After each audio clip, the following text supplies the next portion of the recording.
নমস্কার, আজ নিয়ে চলে এসেছি দই কাতলা। তো দেখে নাও আমি কেমন করে বানাচ্ছি, তোমরাও বাড়িতে বানিয়ে খাওয়াবে, আঙুল চেটে খাবে সবাই। ফার্স্টে আমি এই বড় বড় কাতলার পিস নিয়েছি, তার উপরে নুন হলুদ দিয়ে 2 মিনিটের মতন ম্যারিনেশন করে রেখে দেবো।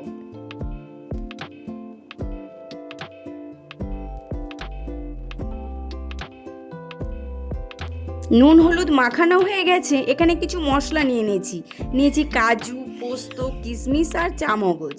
এগুলো কি ভালো করে পেস্ট করে নেব। তারপর কড়াই চাপিয়ে দিয়েছি, কড়াই দিয়ে দিয়েছি সর্ষের তেল।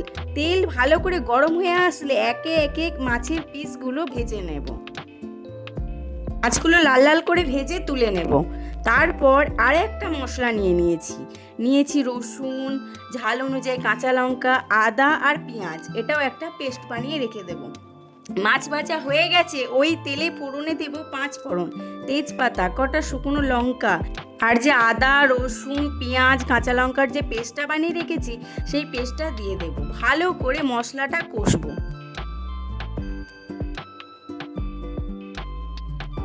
কিছু মশলা অ্যাড করে নিয়ে নেব 1 চিমটে হলুদ গুঁড়ো, 1 চা চামচ কাশ্মীরি লঙ্কা গুঁড়ো দিয়ে ভালো করে কষে নেব। আর আমার যে সিক্রেট মশলাটা আছে ওটা 1 চা চামচের মতন দিয়ে ভালো করে কষবো। যদি মনে হয় মশলা তলায় লেগে যাচ্ছে, সামান্য জল দিয়ে আবারও কষবো। লো ফ্লেমে রেখে ফ্যাটানো টক দই দিয়ে আবারও 2 মিনিট কষবো।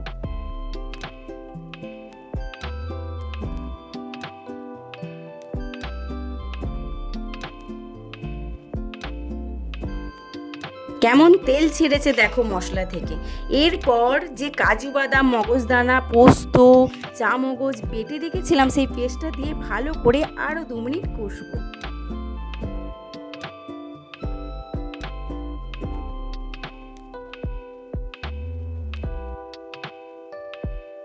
দিয়ে দেব পরিমাণ মতো চিনি।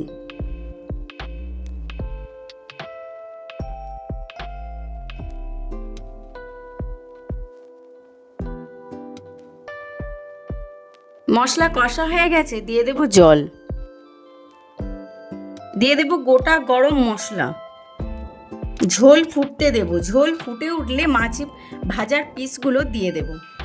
দুপুরবেলায় গরম গরম ভাতে এরকম দই কাতলা দারুণ জমে যাবে। তো একবার বাড়িতে বানিয়ে দেখো আর আমাকে কমেন্ট করে জানিও কেমন হয়েছে।